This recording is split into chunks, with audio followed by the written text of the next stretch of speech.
آج کی کہانی جو میں آپ کو سنانے جا رہی ہوں، یہ شگفتہ سعید کی کہانی ہے جو انہوں نے اپنے والد کے بارے میں بتائی ہے۔ تو چلیں پڑھتے ہیں اور پھر آپ کو بتاتے ہیں اس میں کیا ہے۔ 8 اکتوبر 1996 کے دن میرے اور میرے خاندان کو ہمیشہ یاد رہے گا۔ یہ وہ دن تھا جب ہمارے ابو ہم سے جدا ہوئے۔ اللہ ہمیں ہمارے والدین دیکھ کر بھی آزماتا ہے اور دیکھ کر بھی آزماتا ہے۔ آزمائش کا کیا مطلب ہوتا ہے یہ تب معلوم ہوتا ہے جب وہ ہاتھ جنہوں نے آپ کو انگلی پکڑ کر چلنا سکھایا ہو، وہ ہاتھ کسی اسٹریچر یا کسی تابوت میں ایک بے جان جسم کے ساتھ پڑے ہوں۔ دنیا میں ابھی وہ لغت ایجاد نہیں ہوئی جو اس کرب کو بیان کر سکے جو باپ کی موت میں محسوس ہوتا ہے۔ ہر چیز کا نعم البدل مل جاتا ہے، بس ماں باپ نہیں ملتے۔ ابو دل کے مرض میں مبتلا تھے مگر ان کا قلب سیاہیوں سے پاک تھا۔ وہ بہت اچھے انسان تھے، اس لیے نہیں کہ چونکہ وہ میرے ابو تھے تو میرے لیے سپر ہیرو تھے، نہیں، ان کے کردار اور اخلاق کی گواہی ایک زمانہ دیتا ہے اور اللہ اس پر رحم فرماتا ہے جس کے حق میں 2 یا 2 سے زیادہ مسلمان گواہی دیں۔ وہ ایک ڈاکٹر تھے اور ہم سب دیکھتے تھے کہ کس طرح وہ اپنی مصروف ترین زندگی میں بھی نماز اور قرآن مجید کی تلاوت کے پابند تھے۔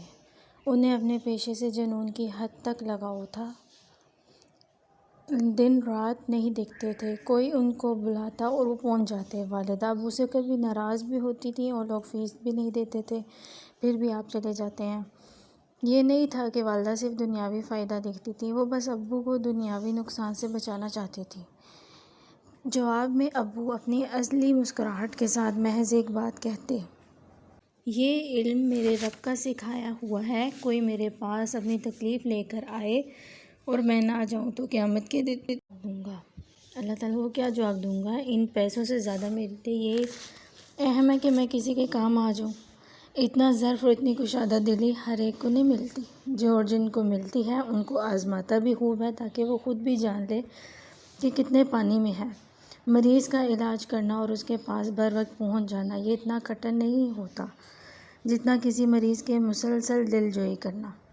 بیمار آدمی جب تک تندرست نہیں ہو جاتا وہ اپنی ساری پریشانی اسی طبیب پر نکالتا ہے، اس کو زچ کیے رکھتا ہے جو اس کے ساتھ سب سے بڑی بھلائی کر رہا ہوتا ہے۔ مگر ابو میں حوصلہ تھا، کندہ پیشانی سے سب برداشت کرتے اور مریض کو مسلسل مطمئن کرنے کی کوشش کیے رکھتے۔ ان کو بس ایک چیز چاہیے تھی، اللہ کی رضا۔ ہم نے ابو کو حصول رضا کے لیے اپنی ذات کو بھلا کر لوگوں کی خدمت کرتے دیکھا ہے۔ ہر قربانی کی ایک قیمت ہوتی ہے، انہوں نے بھی وہ قیمت چکائی۔ قلب کو پرنور کرتے کرتے دل کی بیماری اس حد تک بڑھ گئی کہ ڈاکٹر نے بائی پاس کروانے کے لیے کہا۔ سب نے کہا کہ اس بیماری میں کوئی نہیں بچتا اور نہ ہی پاکستان میں یہ آپریشن کامیاب ہوتا ہے، آپ ملک سے باہر جائیں۔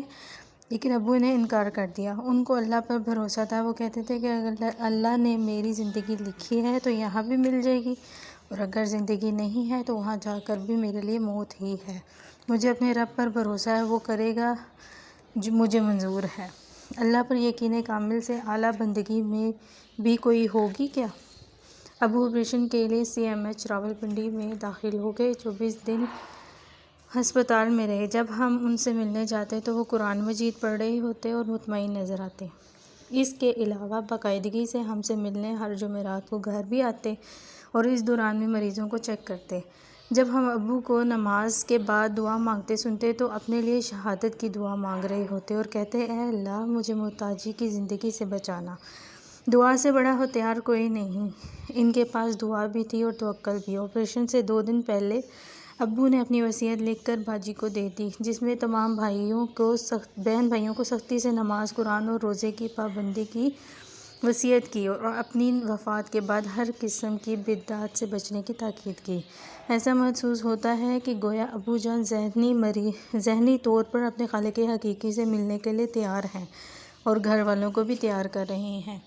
جس دن ابو کا آپریشن تھا اس ساری رات قرآن مجید پڑھتے رہے اور عبادت کرتے رہے۔ صبح میری والدہ اور سب سے بڑی بہن ابو سے ملنے گئیں تو ابو کے ہاتھ میں اللہ کی کتاب تھی اور سر جھکائے کلام الہی کو پڑھتے جا رہے تھے۔ کسی سے بات کیے بغیر انہوں نے اشراق کی نماز پڑھی، قرآن مجید کی تلاوت کی اور دعا کی۔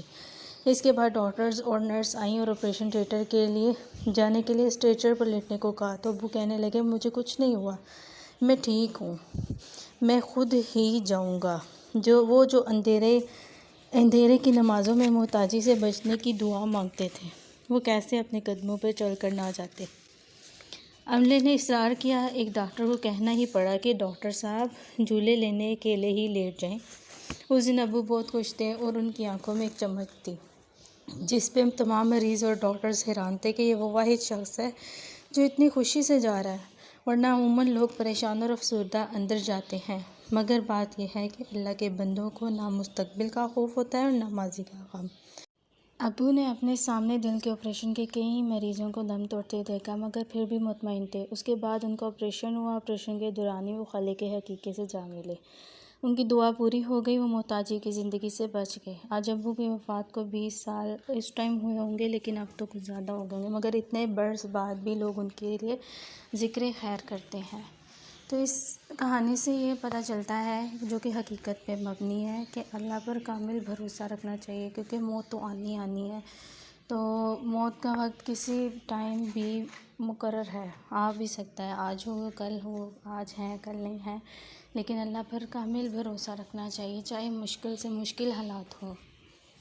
تھینک یو سو مچ۔ اگر آپ کو ویڈیو پسند آئی ہے تو اس کو سبسکرائب اور ضرور کیجیے گا، اور لائک بھی کیجیے گا اور کمنٹ بھی کیجیے گا۔ تھینک یو سو مچ۔ اللہ تعالیٰ آپ سے راضی ہو، اللہ آپ کا بھی خاتمہ ایمان پر کرے۔ اللہ حافظ۔ السلام علیکم ورحمۃ اللہ وبرکاتہ۔